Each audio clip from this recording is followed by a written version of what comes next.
Right, so good afternoon, everyone. My name is Apoorv Tandon. I'm an undergraduate student at the Computer Science Department of IIT Kanpur. And today we're going to begin with the lesson Continuity and Differentiability of Class 12 Mathematics. So, our previous class was on limits and derivatives. Limits and derivatives में हमने condition of limits के बारे में पढ़ा था, different types of indeterminate forms के बारे में पढ़ा था, उनको सॉल्व करने के तरीके पढ़े थे। इस बार हम उसी कॉन्सेप्ट को अप्लाई करेंगे फंक्शनल एनालिसिस में। ये अलजेब्रा का ही कैलकुलस का ही सेकंड चैप्टर है, तो उसी कंटिन्यूएशन में हम लिमिट्स के सारे कॉन्सेप्ट्स एक फंक्शन की कंटिन्यूटी और उसकी डिफरेंशिएबिलिटी को ढूंढने में अप्लाई करेंगे। तो लेट्स बिगिन। तो पहले हम कंटिन्यूटी के बारे में पढ़ेंगे। कंटिन्यूटी शब्द सुनते ही अम, हमें एक आइडिया आ जाता है कि वो किसके बारे में बात कर रहा है।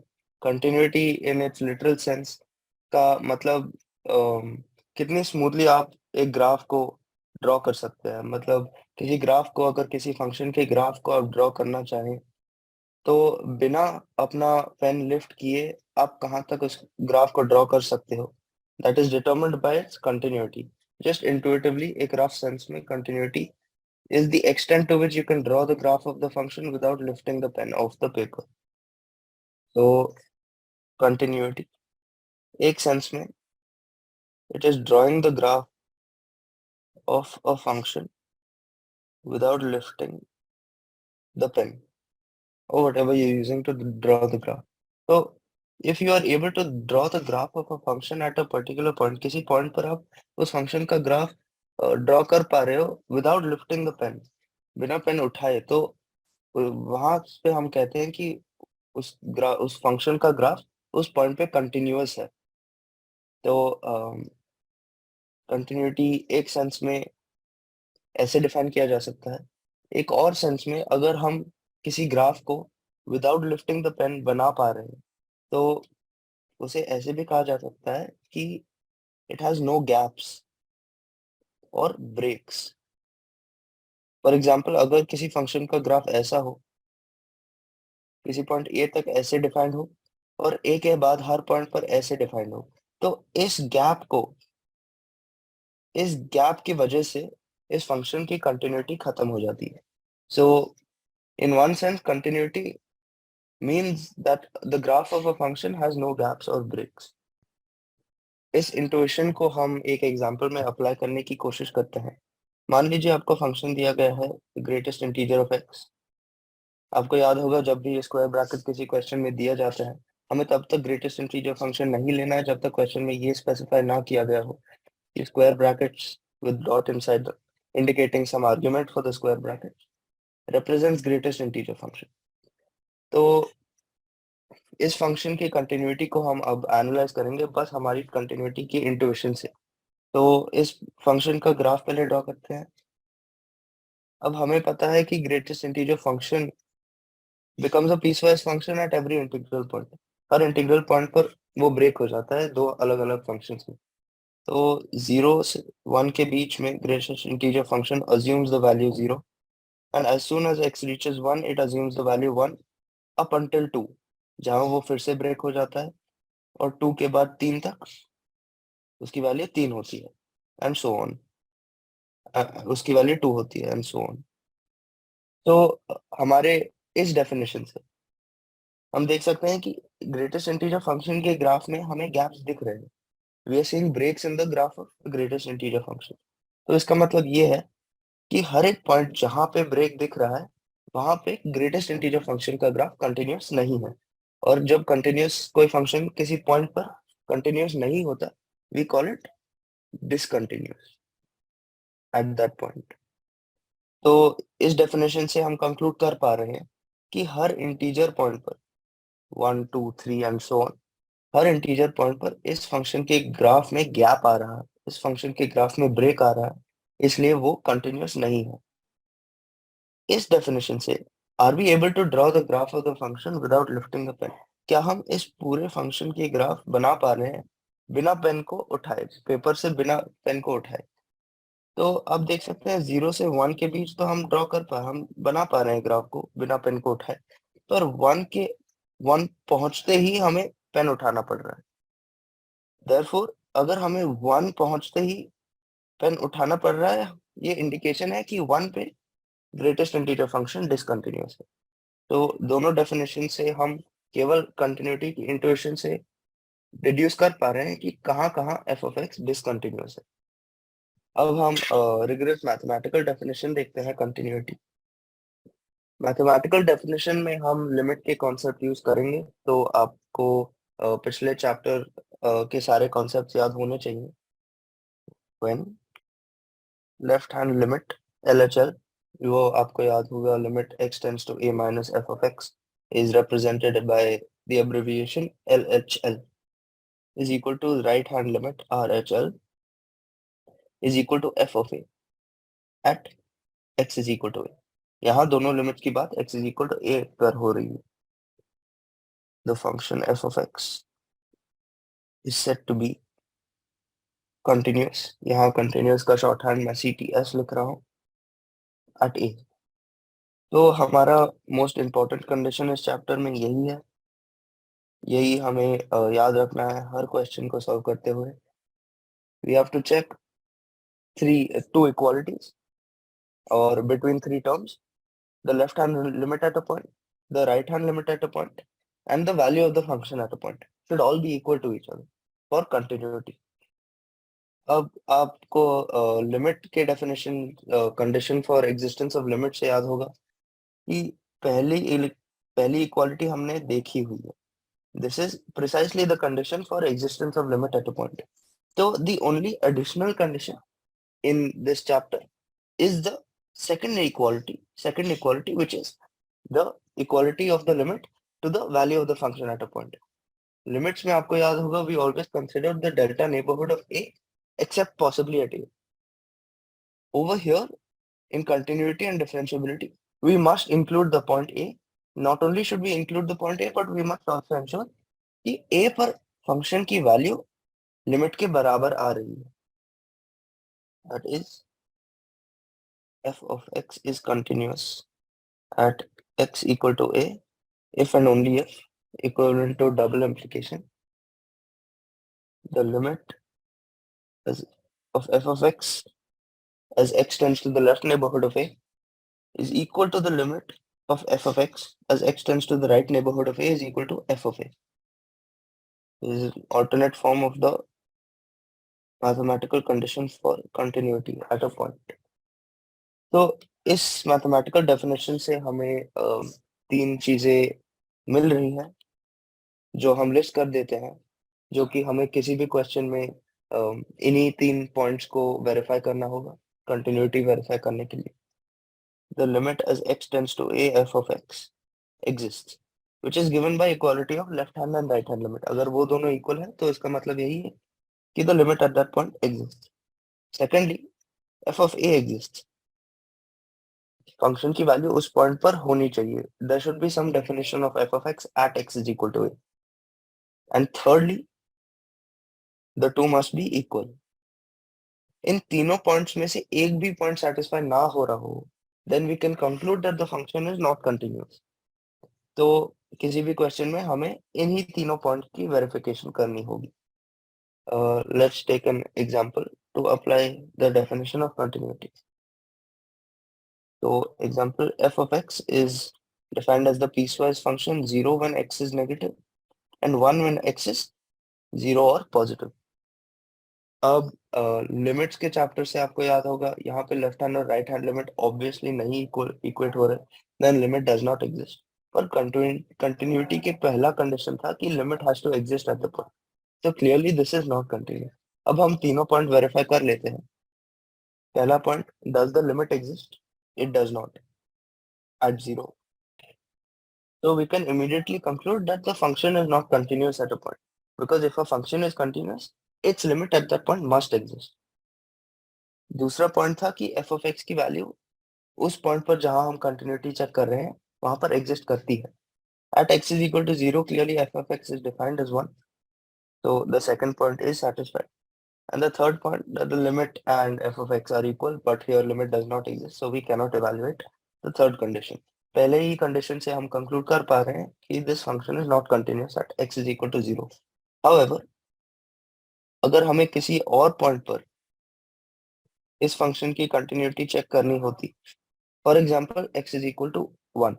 X is equal to 1 comes completely under this branch of the piecewise function, where x is positive or 0. Therefore, f of x is basically a constant function for all positive x, और x is equal to 1 कि दोनों sides में f of x का graph continuous है.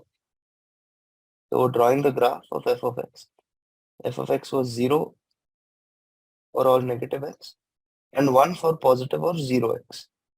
And we were asked the continuity of this function. हमें पूछा गया था कि ये function x is equal to 1 पे continuous है. तो आप देख सकते हैं left hand limit, right hand limit and f of x are all equal at x is equal to 1. Therefore, f of x is in fact continuous at x is equal to 1. अब किसी भी question में एक चीज याद रखना बहुत जरूरी है, when a point is not specified. जैसे पिछले क्वेश्चन में हमें ये नहीं पूछा गया था check the continuity at a particular point. When a point is not specified in the question, we assume that continuity is to be checked for all x belonging to the domain of f. Domain of F के हर point पर हम continuity check करेंगे अगर ये नहीं कहा गया है कि किसी पर्टिकुलर पॉइंट पर हमें उस फंक्शन की कंटिन्यूटी चेक करनी है और किसी एक भी पॉइंट पर हमें डिसकंटिन्यूटी मिल गई तो पूरे क्वेश्चन का आंसर यही है कि function is discontinuous. So to be continuous the function should be continuous at every point in its domain. Now एक क्वेश्चन देखते हैं. If the absolute value of f of x is less than or equal to the absolute value of x for all real x, prove that f of x is continuous at x is equal to 0. अब देख सकते हैं इस question में हमने point specify किया है कहाँ हमें कंटिन्यूटी ढूंढनी है. तो इस क्वेश्चन के सॉल्यूशन के लिए हम वही प्रोसीजर अप्लाई करेंगे. पहले हम ये चेक करेंगे कि इस फंक्शन का लिमिट x इक्वल टू 0 पे क्या है. Now clearly f of x का modulus is greater than equal to 0 because absolute value of any real is positive or 0. So greater than equal to 0, less than equal to the absolute value of x. अब इन दो inequalities के हर side पर हम x tends to 0 limit लेंगे. So the limit as x tends to 0, 0 is less than equal to the limit x tends to 0 modulus of f of x is less than equal to the limit of x tends to 0 of mod x. Sandwich theorem से आप देख सकते हैं कि ये limit दोनों side 0 में sandwich हो रहा है, इसलिए इस लिमिट की वैल्यू 0 हो. So we concluded that the limit does in fact exist and is equal to 0. That is, limit x tends to 0 mod f of x is equal to 0. Now secondly, हमें ये conclude करना है कि f of 0 की value क्या है. यही inequality use करते हुए हम 0 सब्स्टिट्यूट करेंगे. 0 less than equal to mod f of 0 is less than equal to 0. Therefore, f of 0 is equal to 0. अब आप देख सकते हैं कि लिमिट की वैल्यू यहाँ पे और फंक्शन की वैल्यू दोनों इक्वल आ रही हैं. यहाँ पे आपको प्रॉपर्टी ऑफ लिमिट से याद होगा, the limit of absolute value of any function is the same as the absolute value of the limit. So absolute value of the limit of f of x is equal to 0, which means that the limit of f of x equal to 0. तो इन दोनों conclusion से the fact that 0 पर function की value 0 है और 0 पर उसकी limit की वैल्यू भी 0 है, we conclude that function is continuous at x is equal to 0. Alright, तो अभी हमने कंटिन्यूटी की डेफिनेशन, उसका कंडीशन, उस पर फ्यू एग्जांपल्स देख लिए हैं. पर what if a function is not continuous, तब वो फंक्शन क्या कहलाता है. तो आपको पहले स्लाइड से याद होगा वो फंक्शन डिसकंटिन्यूअस कहलाता है. तो now we will discuss discontinuity and types of discontinuity. So let us recall the condition for continuity. Condition The condition was that the left-hand limit of f of x is equal to the value of function at that point is equal to the right-hand limit of f of x. अब इन इन इस पूरे condition में अगर एक भी equality satisfy ना हो रही हो तो हम इमीडिएटली कंक्लूड कर पा रहे हैं कि वो फंक्शन उस पॉइंट पर कंटिन्यूअस नहीं है. So if any of these values, the left hand limit, right hand limit, or f of a do not exist or differ from each other, then we say that the function has discontinuity at a. So if any of these values differ or don't exist, we say the function has discontinuity. So the converse of the condition of continuity is the condition for discontinuity when we are talking about a particular point. However, the condition for continuity over the entire domain is not the converse for the the definition of the condition for discontinuity. क्योंकि किसी domain की continuity के लिए हम ये check करेंगे कि domain के हर पॉइंट पर वो फंक्शन कंटिन्यूस है, पर डिसकंटिन्यूटी के लिए हम उसके डोमेन में ये चेक करेंगे कि किसी एक भी पॉइंट पर क्या वो डिसकंटिन्यूस है. तो over here the definitions are exactly converse of each other कि अगर इन तीनों टर्म्स में एक भी टर्म एग्जिस्ट नहीं करता या एक दूसरे से डिफर करता है, then function is discontinuous at x is equal to a. तो कंटिन्यूटी के लिए हमने तीन कंडीशन लिखे थे. डिसकंटिन्यूटी के लिए भी हम कंडीशंस लिखेंगे. यहाँ पे चार कंडीशन मिलेंगे जो हम किसी भी डिसकंटिन्यूटी बेस्ड क्वेश्चन पे में देखेंगे. सो हमारा पहला condition for discontinuity is the limit, the left hand limit and the right hand limit exist but are unequal. Then we say that function has discontinuity at the point. That is the non-existence of limit at a point. Secondly, अगर LHL और RHL exist करते हैं और वो equal भी है पर वो f of a के बराबर नहीं है, then the function is discontinuous at a. Thirdly, अगर a f of a पर function define ही नहीं, अगर उस पॉइंट पर फंक्शन डिफाइन ही नहीं है, then also we say that the function is discontinuous at the point. And lastly, at least one out of the left hand and right hand limit does not exist. So these are the conditions. ये conditions हैं जो हम evaluate करेंगे किसी भी question में जहाँ पूछा गया हो discontinuity के बारे में. Now we will be looking at discontinuity के क्या टाइप्स होते हैं, क्योंकि इन सारे कंडीशंस के अंदर हम डिसकंटिन्यूटी को डिफरेंट टाइप्स में क्लासिफाई करते हैं कि अगर f ऑफ a डिफाइंड नहीं है तो कौन सी डिसकंटिन्यूटी, अगर लिमिट डिफाइंड नहीं है तो कौन सी डिसकंटिन्यूटी है, एटसेट्रा. तो हम पहले डिसकंटिन्यूटी के टाइप्स का फ्लो चार्ट बनाएंगे. तो डिसकंटिन्यूटी डिसकंटिन्यूटी के ब्रॉडली दो टाइप्स होते हैं, removable and non-removable. So under removable discontinuity, we have two types again, missing point. हम हर टाइप की अभी डेफिनेशन देखेंगे, पर let's look at the broad classification for now. And isolated point discontinuity. तो removable के अंदर हमारे पास दो discontinuity के types हैं, which are missing point and isolated point. Under non-removable, we have three types. Three types हैं finite type. Finite type को हम jump भी कहते हैं. Infinite type जिसे हम asymptotic कहते हैं. आपको ट्रिग्नोमेट्री, इनवर्स ट्रिग्नोमेट्री की स्टडी से याद होगा कि एसिम्प्टोट का मतलब क्या होता है. And thirdly we have oscillatory discontinuity, non-removable discontinuities. तो ये होती है डिसकंटिन्यूटी की क्लासिफिकेशन. अब हम रिमूवेबल नॉन रिमूवेबल की डेफिनेशन देखेंगे, इनका मतलब क्या है, और इन पांचों टाइप्स की भी डेफिनेशन और एग्जांपल देखेंगे. So firstly, let's begin with removable discontinuity. Removable discontinuity is basically when limit exists, left hand limit, right hand limit both exist and are equal, but the limit is not equal to f of a. Then we call it a removable discontinuity.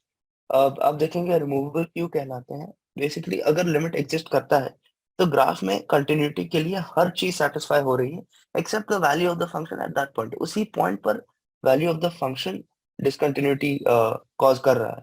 इसलिए हम removable कहते हैं क्योंकि उस function की value को उस point पर अगर हम अप्रोप्रिएटली लिमिट के बराबर कर दें तो पूरा ग्राफ कंटिन्यूस हो जाएगा. तो रिमूवेबल डिसकंटिन्यूटी में उस पॉइंट पर लिमिट एग्जिस्ट करता है, दोनों साइड पे लिमिट एग्जिस्ट करता है, पर वो एफ ऑफ एक्स के बराबर नहीं होता. तो then we call it removable discontinuity. पर रिमूवेबल डिसकंटिन्यूटीज में आप फ्लो चार्ट पे देख सकते हैं दो और सब डिविजन्स हैं. तो इन दोनों सब डिविजन्स को क्लासिफाई करने का लॉजिक ये है कि if the limit exist but is not equal to f of a, उसकी दो पॉसिबिलिटीज हो सकती हैं. एक तो f of a itself does not exist. If f of a does not exist, so limit cannot be equal to f of a. So here we call it missing point, which is the first classification of discontinuity. If the limit exists but is unequal to f of a because f of a does not exist, we say it is missing point discontinuity. On the other hand, if f of a does exist but is away from the graph, और away from the graph में English में हम कहते हैं isolated from the graph, like away, दूर. तो f of a is isolated क्योंकि limit exist करता है a के नेबरहुड में हर पॉइंट पर ग्राफ एग्जिस्ट करता है. however at a the graph assumes a value away from the limit. the graph is isolated at that point. so इस type of discontinuity हम आइसोलेटेड पॉइंट डिसकंटिन्यूटी कहते हैं. so this is the classification under removable discontinuity. missing point discontinuity का एक example देखते हैं. Let's say f of x is x square minus 1 over x minus 1 when x is unequal to 1. क्योंकि denominator में x minus 1 है, therefore function cannot assume the value 1 in its domain. So that is why we say f of x is equal to x square minus 1 upon x minus 1 when x is unequal to 1. This is equivalent to saying f of x is equal to x plus 1 for all x unequal to 1. अब हम discontinuity के intuition को use करने की कोशिश करते हैं और ग्राफ प्लॉट करते हैं. Now x plus 1 x equal to 0 पे 2 वैल्यू अज्यूम करता है and it has positive slope of 1. x equal to 0 पर 1 उसकी वैल्यू होती है and has a positive slope 45 degrees. तो इस इंफॉर्मेशन से हम ग्राफ प्लॉट कर सकते हैं अप्रोक्सीमेटली लाइक दिस. अब देख सकते हैं कि x equal to 1 पर हमें ग्राफ में एक होल बनाना पड़ेगा क्योंकि x equal to 1 पे फंक्शन एटलीस्ट इस फॉर्म में डिफाइंड नहीं है. इनफैक्ट हमें क्वेश्चन में फंक्शन की वैल्यू x equal to 1 पे दी ही नहीं गई है. However, at all points around 1, f of x is an algebraic function, a simple algebraic polynomial function. तो हम कंक्लूड कर पा रहे हैं कि x के अलावा हर x equal to 1 के अलावा हर पॉइंट पर ये फंक्शन कंटिन्यूस है. इसके ग्राफ को हम बिना पेन को पेपर से उठाए बना पा रहे हैं. However, at x is equal to 1, it has a missing point. It is not defined at x equal to 1. और अगर फंक्शन उस पॉइंट पर डिफाइन ही नहीं है तो कंटिन्यूटी की डेफिनेशन अप्लाई नहीं की जा सकती क्योंकि उसका सेकंड इक्वालिटी थी the limit is equal to f of a and f of a is not defined. So due to missing point discontinuity, this function is discontinuous at x is equal to 1. पर this comes under the broad classification of removable discontinuities. मतलब इसको continuous बनाया जा सकता है. और कैसे बनाया जा सकता है? By redefining the function and creating a value of f of x at the point where discontinuity is observed. तो हम f of x को फिर से लिख के इस फंक्शन इस ग्राफ को कंटिन्यूस बना सकते हैं, इसलिए हम इसे रिमूवेबल डिसकंटिन्यूटी कह रहे हैं. तो अगर हम कंटिन्यूस बनाना चाहें, जो काफी क्वेश्चन में पूछा जाता है कि identified type of discontinuity, If removable, remove the discontinuity. Remove the discontinuity का यही मतलब है, we have to redefine it as a piecewise function. It is defined as given in the question for the domain specified in the question where x is unequal to 1. At x is equal to 1 हम function को क्या value देंगे ताकि वो continuous हो जाए. ध्यान दीजिए, कंटिन्यूटी के डेफिनेशन में हमने ये कंडीशन दिया था कि limit is equal to the value of the function at the point, और हमें लिमिट की वैल्यू पता है कि x इज इक्वल टू 1 पर लिमिट की वैल्यू डायरेक्ट सब्स्टिट्यूशन से, क्योंकि ये डिटर्मिनेट फॉर्म है, 2 मिल रही है. If the limit is equal to 2, then the functional value must also be 2 for continuity. तो हम पीसवाइज फंक्शन में f of x को की वैल्यू 2 देंगे x इक्वल टू 1 पे, और अगर हमने फंक्शन को ऐसे डिफाइन कर दिया, then we have removed the discontinuity and this function is now continuous. So इसलिए missing point discontinuities को हम removable कहते हैं, and this is the procedure to remove the discontinuity. Now let's look at isolated point discontinuity. Take for example f of x is equal to the absolute value of the signum x. Signum function class 11 में पढ़ाया जाता है कि for all positive x it assumes the value of 1. For all negative x it assumes the value -1. And at x is equal to 0 and only at x is equal to 0 it assumes the value 0. So f of x is defined as the modulus of signum x. Therefore, if we try to plot its graph, it will look something like this. It will have assume the value 1 for all non-zero x and only 0 at x is equal to 0. अगर हम piecewise function की तरह इसे लिखना चाहें, then we will say it is 1 when x is non-zero and 0 for x is equal to 0. अब हमें ये कंक्लूड करना है कि क्या ये फंक्शन हर पॉइंट इसके डोमेन पे के हर पॉइंट पर कंटिन्यूअस है कि नहीं है. आप अब देख सकते हैं x इक्वल टू 0 पे, x इक्वल टू 0 पे लिमिट एग्जिस्ट करता है. दोनों साइड से x इक्वल टू 0 को अप्रोच करने पर f of x approaches the value 1. However continuity की एडिशनल कंडीशन थी, not only should the limit have a value but it should also be equal to the value of the function at the point. Left hand limit equal to right hand limit is equal to f of a. यहाँ पे f of a आप देख सकते हैं पूरे graph से isolated है, उससे दूर है. f of 0 is 0 whereas f of x is equal to 1 for all x non-zero. So the limit value is 1. Left hand limit and right hand limit are both 1 but f of 0 is equal to 0. This is causing the discontinuity. And जब function की value limit से दूर होती है, we call it isolated point discontinuity under removable discontinuity. फिर से isolated point removable discontinuity के under आ रहा है, मतलब इस discontinuity को हम रिमूव कर सकते हैं. कैसे? by redefining the piecewise function. हम जब भी piecewise function को redefine करते हैं, हम लिमिट को नहीं चेंज कर पाते, पर we can always change the functional value at one specific point, और यहाँ पर वो पॉइंट 0 है. करंटली उसकी वैल्यू 0 है, f of 0 is equal to 0, but we want it to be equal to the limit value at 0 which is 1. Therefore we will redefine the piecewise function like so, and this is nothing but the absolute value of signum x for all non-zero x and 1 for x equal to 0. By redefining the second branch of the piecewise function, we have resumed the continuity of the function and removed the discontinuity. Now let us study some non-removable discontinuities. Non-removable से ही समझ आ रहा है कि we cannot alter the function in any way for it to be continuous. So non-removable discontinuities में हमारी discontinuity का reason f of a ना होके बल्कि limit होता है. The fact that the limit does not exist at the point causes the discontinuity. So non-removable discontinuities में the limit does not exist at the point where we are checking for continuity. So अगर limit में ही problem है, if the left hand limit, right hand limit either do not exist or are unequal to each other, then we cannot remove the discontinuity.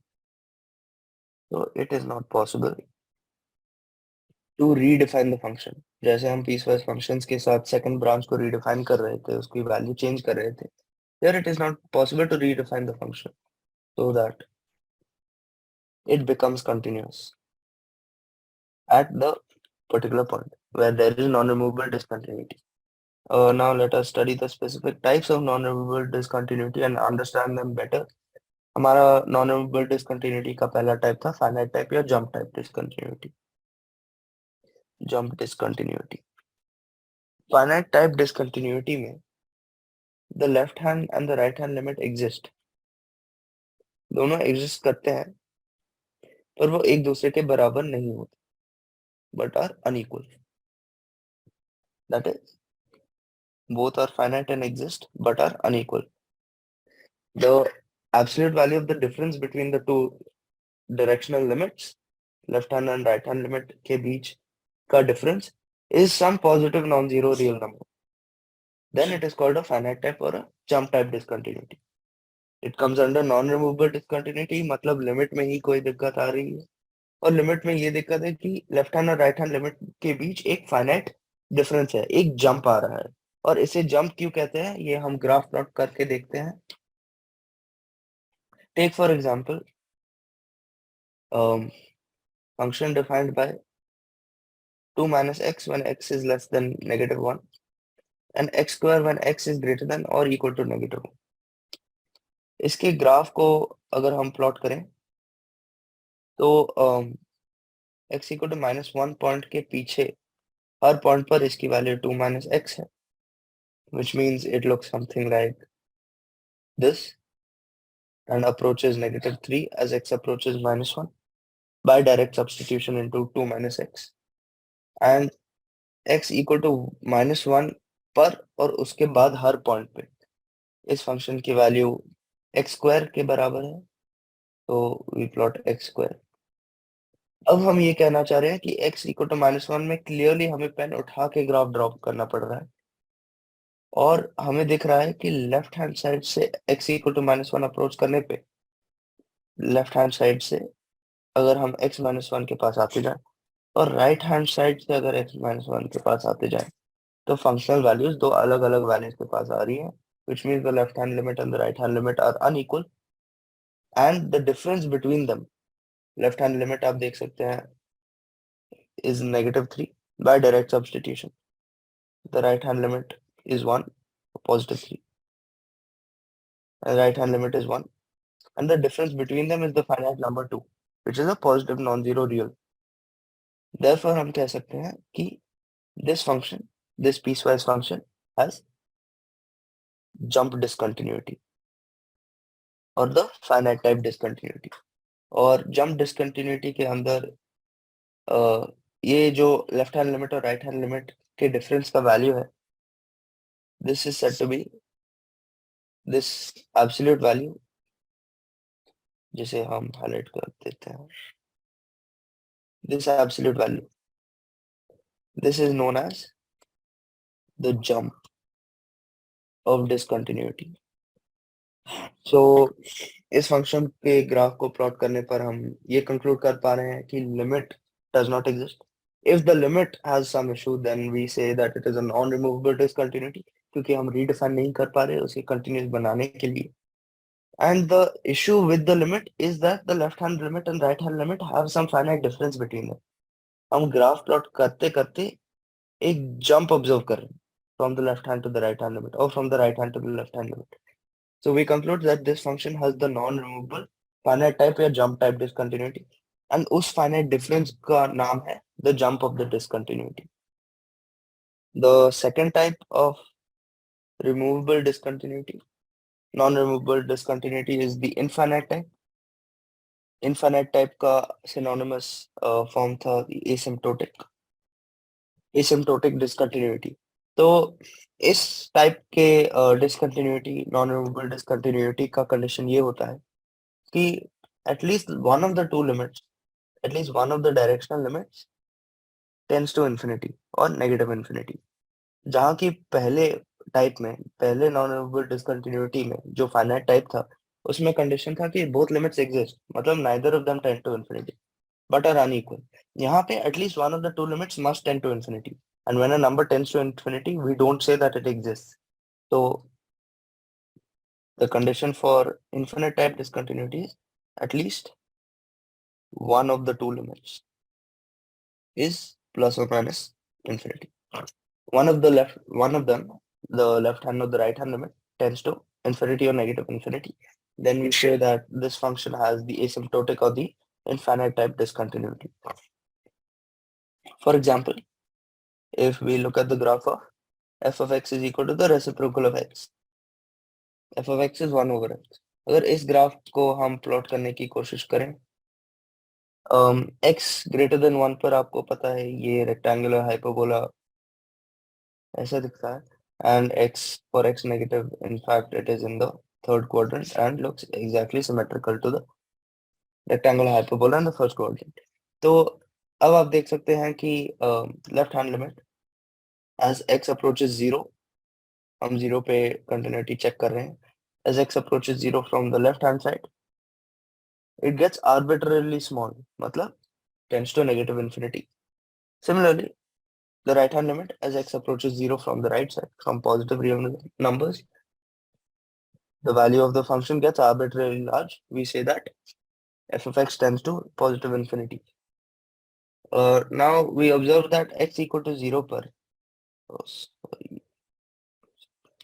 x equal to 0 पर हमें दिख रहा है कि y-axis is acting as the asymptote for the graph, and asymptote is equivalent to saying the y-axis is a tangent to this graph at infinity. At a very far away point, this particular line is tangent to the graph. It is called the asymptote of the graph. तो क्योंकि ये asymptote इस graph को की border का काम कर रहा है, while at this point the function is tending to infinity on both sides, and at the point we are able to observe an asymptote. तो इस टाइप ऑफ डिसकंटिन्यूटी को हम asymptotic या infinite type discontinuity कहते हैं. And the left hand and the right hand limits, at least one of the left hand or the right hand limits tends to infinity. तो इस function में याद रखिएगा, ये जरूरी नहीं कि दोनों लिमिट्स इंफिनिटी या माइनस इंफिनिटी की तरफ टेंड कर रहे हैं. In fact one of the limits can actually be finite as well. For example, अगर ग्राफ कुछ ऐसा होता, constant after -1 and a rectangular hyperbola before -1, which tends to infinity at -1. This is also an infinite type, yeah, asymptotic type discontinuity. So at least one of the two limits, where emphasis is on at least, which means अगर एक भी infinity की तरफ बढ़ रहा है, then also it is called a infinite type discontinuity or an asymptotic discontinuity. At least one of the two limits is plus or minus infinity, then it has an asymptotic discontinuity, and it is non-removable. The next kind of discontinuity that I mentioned, the oscillatory discontinuity. Limits chapter में आपको याद होगा एक note था किसी lecture में कि the value of limits as x tends to infinity of sin x or cos x or tan x does not exist. और उसका रीजन हमने ये दिया था कि the function begin to oscillate at arbitrarily large numbers because we don't know exactly where the function is between -1 and 1. So oscillatory type discontinuity उसी concept का एक extension है where the limits oscillate between two finite quantities. इसका मतलब ये है we have a rough idea of where the limit is on the real number line, पर हमें ये नहीं पता exactly कहाँ है उन दो numbers के बीच. जैसे sin x हमेशा -1 और 1 के बीच होता है, पर x tends to infinity पर हम ये नहीं कह पा रहे -1 और 1 के बीच कहाँ है sin x. तो sin x has oscillatory यहाँ पे discontinuity as x tends to infinity. So let's take an example for oscillatory discontinuity. When f of x is sin of pi over x. अब sin of pi over x की continuity हम check करेंगे x equal to 0 पे, as x tends to 0, pi over x tends to infinity. अब पिछली discussion से as x tends to infinity, sin x does not have any fixed limit. It begins to oscillate. So sin of pi over x as pi over x tends to infinity does not take a unique value. In fact, it can be anywhere between -1 and 1. This आप देख सकते हैं ये example oscillatory discontinuity की definition को satisfy कर रहा है क्योंकि यहाँ पर sin pi over x का लिमिट ऑसिलेट कर रहा है and is oscillating between two finite quantities और वो दोनों फाइनाइट क्वांटिटीज -1 और 1 है. We are able to identify the range in which the function is oscillating. So sin of pi over x has an oscillatory non-removable discontinuity at x is equal to 0. और अगर हम इसके graph को approximately plot करने की कोशिश करें to demonstrate why we are calling it oscillatory, तो ग्राफ कुछ ऐसा दिखेगा. और negative and arbitrarily small x, sin x slowly approaches 0, and as it gets closer to x it begins to oscillate very rapidly as it approaches x equal to 0. At x is equal to 0 we cannot plot the graph because we don't know where it is between -1 and 1. Similarly, for positive x, it oscillates extremely rapidly and slowly the oscillations die out, where for very large x, sin x again approaches 0. So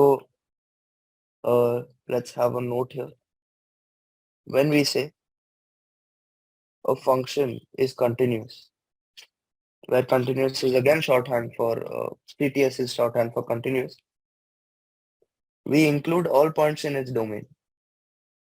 domain के हर point की continuity की बात कर रहे हैं अगर हम ये कह दें कि function is continuous. However, when we say a function is discontinuous, अगर हम कह दें कि कोई फंक्शन डिसकंटिन्यूअस है, any point in its domain is sufficient for the conclusion. मतलब उसके डोमेन पर एक भी पॉइंट पर अगर डिसकंटिन्यूटी ऑब्जर्व की जा रही हो, then that is sufficient to conclude that the entire function is discontinuous over its domain. We cannot say that the statement the function is continuous is true because it has even one discontinuity. If it has even one discontinuity over its domain, so ये ध्यान रखना जरूरी है कि अगर कह दे कि function continuous है, then we have to verify that it is continuous over all points in its domain. पर अगर हम ये कह दें कि function is discontinuous, then it is sufficient to verify that for a single point in its domain. So that is the meaning of this note. Thirdly, if a function has discontinuity at a point outside of its domain, it is still called continuous. You can still say that the function is continuous because it is continuous at every point in its domain. It is only discontinuous at a point outside its domain. For example, अगर f of x define हो -1 for negative x and 1 for all positive x, अगर हम इस function का graph plot करना चाहें, then it will look something like this. X equal to -1 for all negative x and 1 for all positive x. So आप देख सकते हैं हमारे इस ग्राफ में लिमिट एग्जिस्ट नहीं कर रहा, so it is a non-removable discontinuity. However, आप देख सकते हैं f of x piecewise function में किसी भी ब्रांच में x equal to 0 assume नहीं हो रहा, which means x equal to 0 is outside its domain. अगर हमें इस फंक्शन की कंटिन्यूटी चेक करनी हो, we will exclude x from our x equal to 0 from our investigation because it is not included in its domain. So for all non-zero x, the function is indeed continuous. Therefore, we can say that the statement function is continuous over its domain is in fact true. However, only for x equal to 0, the function is discontinuous. And because of that discontinuity, we cannot conclude that the function is discontinuous over its domain. Because this discontinuity is appearing at a point outside its domain. X equal to 0 is not in the domain of f of x. So the statement that the function is continuous over its domain is still true, and the only discontinuity that is appearing outside the domain of f of x. So keep that in mind. अगर discontinuity observe कर पा रहे हैं हम, पर वो point जहाँ पे discontinuity है वो उसके domain के बाहर है, that does not affect the continuity of the function. Last point, all trigonometric, inverse trigonometric, polynomial, logarithmic, exponential, and rational functions, rational algebraic functions, are continuous in their respective domains. So in common functions की continuity check करने की जरूरत नहीं है, because we know for a fact that all these functions are defined so that they are all continuous in their respective domains. So finally, we have another concept, which is directional continuity. Directional continuity, जैसे नाम से समझ आ रहा है, talks about continuity only in a particular direction. जैसे हम left hand limit और right hand limit की बात करते थे, वैसे ही हम लेफ्ट कंटिन्यूटी और राइट कंटिन्यूटी की बात करेंगे. Or we can guess that the conditions for left and right continuity include only the corresponding limits and the value of the function at the point. So let's define left and right discontinuity. Left and right continuity. Left continuity का condition जैसे आप guess कर सकते हैं, if a function is left continuous at x equal to a, if the left hand limit at x equal to a is exactly equal to the value of the function at that point, then we say that the function is left continuous at x equal to a. Similarly, हम right continuity की definition या इसका mathematical condition लिखेंगे. Right continuity, इसका analogous condition, a function is right continuous at x equals to a if the right hand limit of f of x as x tends to a is equal to the value of the function at the point. आपको याद होगा left hand limit को लिखने का एक और तरीका था, the limit is h tends to 0 f of a minus h, and similarly right hand limit को alternate form में लिखने का तरीका limit as h tends to 0 f of a plus h. So इस condition को use करके we can determine the left or right continuity of a particular function. इसको हम ग्राफ से समझने की कोशिश करें. For example, we have a graph that looks like this. तो कोई point A है जहाँ जिसके पहले ग्राफ कुछ ऐसा दिख रहा है. A पर ग्राफ की डेफिनेशन चेंज हो रही है और फिर से B पर फंक्शन की डेफिनेशन चेंज हो रही है. तो यहाँ पे हम देख सकते हैं कि इस पॉइंट पर A पॉइंट पर we have left continuity. The graph is left continuous at x equal to a. क्योंकि the left hand limit, as we are approaching a from the left side, the value of the function is the same as the value of f of a. The value of the limit, left hand limit, is the same as the value of f of a. So we say that the function is left continuous at x equal to a. Similarly, at x equal to b, the right hand limit or of f of x of f of b, like the limit is x tends to b plus f of x is the same as f of b. So we say that the function is right continuous at x equal to b. So let's highlight that. So this is the concept of directional continuity. आप देखेंगे कि directional continuity एक additional concept में use होता है, continuity on an interval, जो हम बाद में discuss करेंगे. For now, just keep in mind the fact that if a function is continuous then it is both left and right continuous. अगर कोई function continuous है, then keep in mind that it involves continuity on in both directions, which is left and right continuity. So अगले lecture में हम directional continuity का concept continuity on an interval में apply करेंगे, and we'll look at a few examples to apply these concepts. So for this lecture, keep in mind that we have studied the condition for continuity and the various types of discontinuity. And we have closed the lecture with directional continuity.